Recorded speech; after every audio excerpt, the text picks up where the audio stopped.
नमस्कार दोस्तों, स्वागत है आपका इतिहास और आज में। आज 11 अगस्त के 10 महत्वपूर्ण करंट अफेयर्स सवाल लेकर आए हैं। देखते हैं आप 10 में से कितने सवालों के सही जवाब दे पाते हैं। तो चलिए शुरू करते हैं। पहला सवाल, भारत फ्रांस के बीच किस महत्वपूर्ण अगली पीढ़ी के विमान विकास कार्यक्रम में भारत की भागीदारी को लेकर बातचीत आगे बढ़ी है? ए राफेल कार्यक्रम, बी भविष्य की उन्नत विमान प्रणाली, सी यूरोफाइटर कार्यक्रम, डी वायु सुरक्षा प्रणाली। सोचिए सही जवाब। सही उत्तर है बी भविष्य की उन्नत विमान प्रणाली।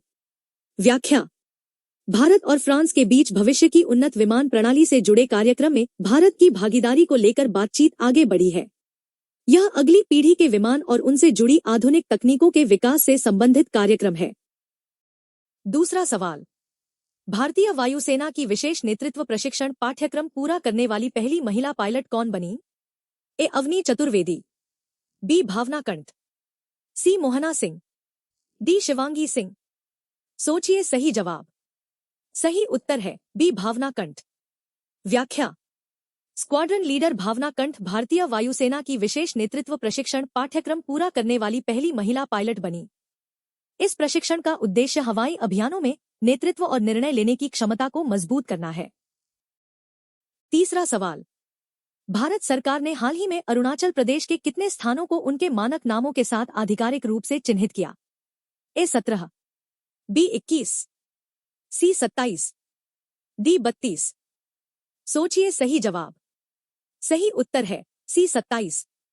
व्याख्या, भारत सरकार ने अरुणाचल प्रदेश के 27 स्थानों को उनके मानक नामों के साथ आधिकारिक रूप से चिन्हित किया है।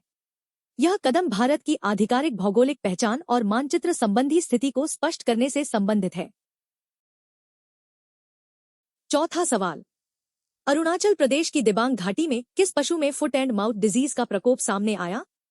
ए याक, बी मिथुन, सी भैंस, डी जंगली सुअर। सोचिए सही जवाब। सही उत्तर है बी मिथुन। व्याख्या, अरुणाचल प्रदेश की दिबांग घाटी में मिथुन में फुट एंड माउथ डिजीज का प्रकोप सामने आया है। मिथुन पूर्वोत्तर भारत में महत्वपूर्ण पशुधन प्रजाति है और वहां की पारंपरिक अर्थव्यवस्था तथा संस्कृति से भी जुड़ा है। पांचवा सवाल, थोटी जनजाति मुख्य रूप से किस राज्य से संबंधित है?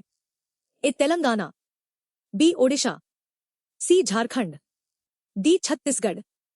सोचिए सही जवाब। सही उत्तर है ए तेलंगाना। व्याख्या, थोटी जनजाति मुख्य रूप से तेलंगाना में पाई जाती है और इसे विशेष रूप से कमजोर जनजातीय समूह में शामिल किया गया है। इसकी सामाजिक और आर्थिक स्थिति से संबंधित मुद्दे हाल की खबरों में सामने आए हैं। छठा सवाल, 10 अगस्त 2026 को लोकसभा में केरल का नाम बदलकर क्या करने से संबंधित विधेयक पेश किया गया? ए केरलम, बी केरला प्रदेश, सी मलयालम, डी केरल राज्य। सोचिए सही जवाब। सही उत्तर है ए केरलम। व्याख्या, 10 अगस्त 2026 को लोकसभा में केरल का नाम बदलकर केरलम करने से संबंधित विधेयक पेश किया गया। यह संविधान के अनुच्छेद 3 के तहत राज्य के नाम में परिवर्तन से संबंधित प्रक्रिया है। सातवां सवाल, 10 अगस्त 2026 को भारतीय और अमेरिकी नौसेनाओं ने किस संयुक्त अभ्यास की शुरुआत की? ए मालाबार, बी वरुण, सी समुद्री सुरक्षा अभ्यास 2026, डी कोप इंडिया। सोचिए सही जवाब। सही उत्तर है सी समुद्री सुरक्षा अभ्यास 2026। व्याख्या, भारतीय और अमेरिकी नौसेनाओं ने 10 अगस्त 2026 को कोच्चि में संयुक्त समुद्री सुरक्षा अभ्यास शुरू किया। इसमें समुद्र में सुरक्षा से जुड़ी वस्तुओं की पहचान, उन्हें सुरक्षित करने और उनसे निपटने की प्रक्रियाओं पर संयुक्त प्रशिक्षण किया जा रहा है। आठवां सवाल, 10 अगस्त 2026 को ईरान के सर्वोच्च राष्ट्रीय परिषद के सचिव के रूप में किसे नियुक्त किया गया? A Mohammad Javad Zarif, B Ali Larijani, C Mohsen Rezaei, D Abbas Araghchi. सोचिए सही जवाब। सही उत्तर है सी मोहसिन रेजाई। व्याख्या, ईरान ने मोहसिन रेजाई को सर्वोच्च राष्ट्रीय परिषद का नया सचिव नियुक्त किया। उन्होंने मोहम्मद जोलघद्र का स्थान लिया। यह नियुक्ति ईरान की महत्वपूर्ण सरकारी व्यवस्था में हुई है। 9वां सवाल, आईसीसी के किस बदलाव की स्कॉटलैंड और नीदरलैंड्स ने आलोचना की? ए विश्व कप में टीमों की संख्या बढ़ाने की, बी विश्व कप के प्रारूप में बदलाव की, सी टेस्ट क्रिकेट समाप्त करने की, डी T20 विश्व कप को स्थगित करने की। सोचिए सही जवाब। सही उत्तर है बी विश्व कप के प्रारूप में बदलाव की। व्याख्या। आईसीसी ने 2031 से पुरुष क्रिकेट विश्व कप में टीमों की संख्या 14 से घटाकर 10 करने का फैसला किया है। इस बदलाव से स्कॉटलैंड और नीदरलैंड्स जैसी छोटी क्रिकेट टीमों के लिए विश्व कप में पहुंचना अधिक कठिन हो सकता है, इसलिए उन्होंने इस फैसले की आलोचना की है। 10वां और आखिरी सवाल। 11 अगस्त को कौन सा अंतर्राष्ट्रीय दिवस मनाया जाता है? ए विश्व संगीत दिवस, बी विश्व स्टील पैन दिवस, सी विश्व सांस्कृतिक दिवस, डी विश्व कला दिवस।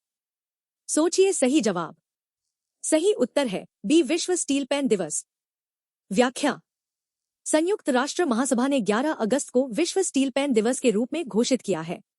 इसका उद्देश्य स्टील पैन के सांस्कृतिक और ऐतिहासिक महत्व तथा सतत विकास में इसके योगदान के बारे में जागरूकता बढ़ाना है।